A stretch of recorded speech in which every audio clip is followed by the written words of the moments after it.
Jeffrey Lionel Dahmer, also known as the Milwaukee Cannibal or the Milwaukee Monster, was an American serial killer responsible for the deaths of 17 young men between 1978 and 1991. His crimes shocked the world due to their disturbing nature, which included acts of extreme violence, manipulation, and deception. This case remains one of the most infamous in criminal history, offering insight into the mind of a disturbed individual and the systemic failures that allowed him to continue his crimes for so long. Jeffrey Dahmer was born on May 21, 1960, in Milwaukee, Wisconsin. From an early age, he exhibited signs of emotional detachment and an unusual fascination with animals. As a child, he collected dead animals and dissected them, showing an early interest in anatomy. His parents' tumultuous relationship and eventual divorce in 1978 left him feeling increasingly isolated and emotionally adrift. Witnessing constant arguments and instability, he struggled to form healthy attachments, reinforcing his deep-seated sense of loneliness.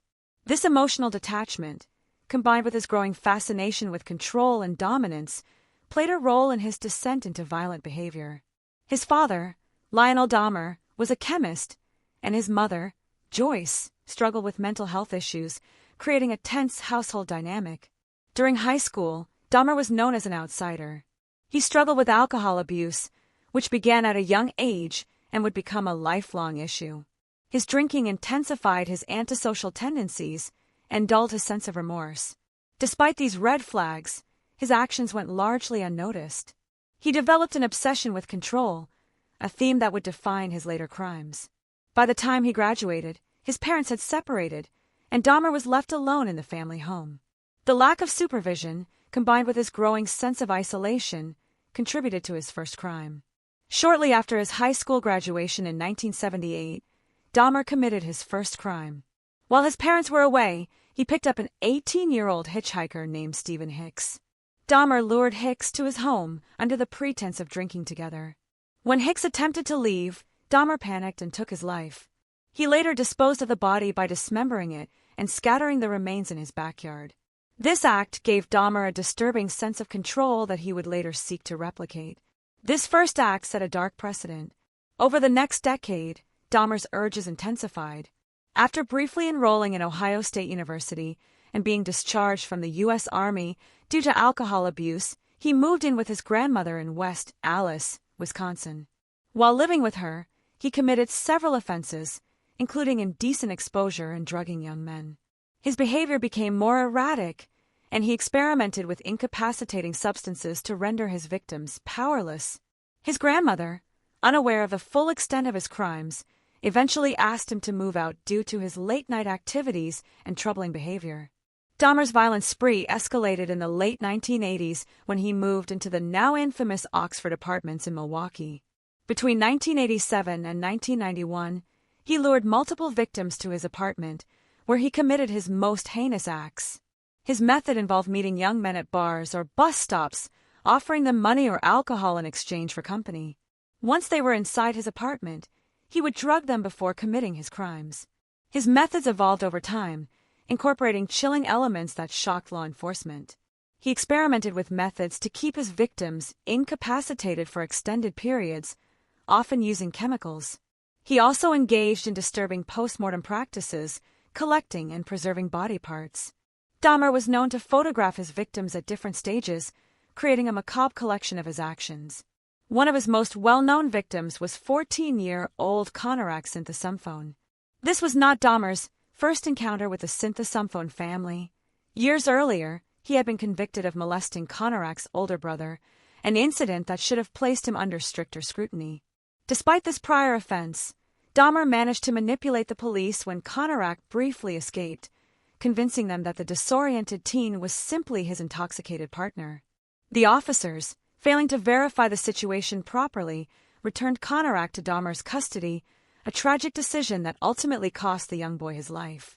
This failure of law enforcement later became a major point of criticism, highlighting racial and systemic biases. In a tragic turn of events, Konarak briefly escaped Dahmer's apartment and was found disoriented by two women on the street. When police arrived, Dahmer managed to convince them that the boy was his adult partner who had simply had too much to drink. The officers left the boy with Dahmer, unknowingly sealing his fate.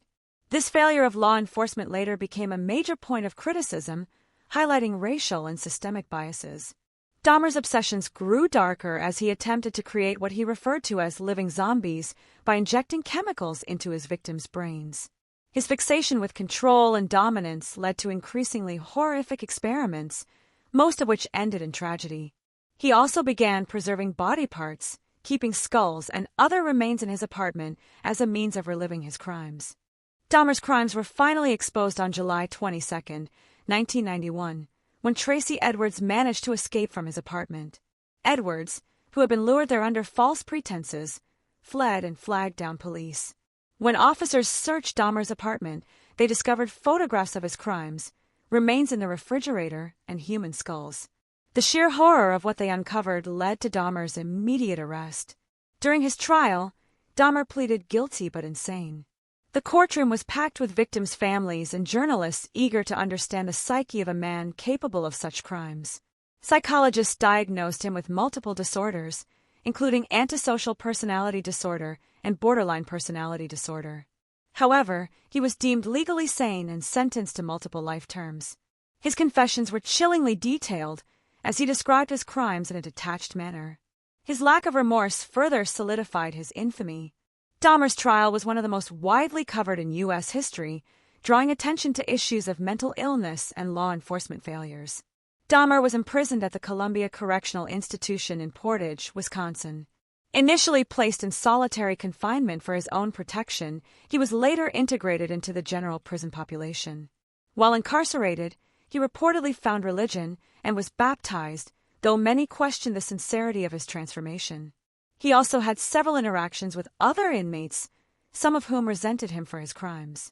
One notable incident involved Christopher Scarver, an inmate who later attacked and killed Dahmer, claiming that he was disgusted by his actions and that Dahmer showed little remorse for his crimes. Initially, he was kept in solitary confinement for his own safety, but he later joined the general prison population. He reportedly became religious and expressed a desire to be forgiven for his crimes. However, many remain skeptical of his newfound faith. On November 28, 1994, he was attacked and fatally injured by another inmate, Christopher Scarver, who claimed he was acting on divine orders. Scarver used a metal bar to bludgeon Dahmer to death while they were assigned to cleaning duties. Dahmer succumbed to his injuries shortly after.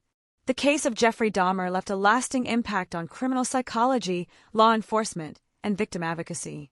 His ability to evade detection for years highlighted significant flaws in the justice system, particularly in how law enforcement handled reports from marginalized communities. His story also spurred discussions on mental health, societal neglect, and the dark complexities of human psychology. Beyond the horror, his case revealed critical failures in recognizing and addressing violent behaviors before they escalate. It led to discussions about police accountability, the dangers of systemic neglect, and the importance of understanding psychological disorders. Despite the horror surrounding his name, the Dahmer case serves as a stark reminder of the importance of vigilance, empathy, and the need for systemic reforms. Improved police training, particularly in handling cases involving marginalized communities, could have prevented some of his crimes. Additionally, better mental health intervention and stricter monitoring of repeat offenders might have stopped Dahmer before his killing spree escalated.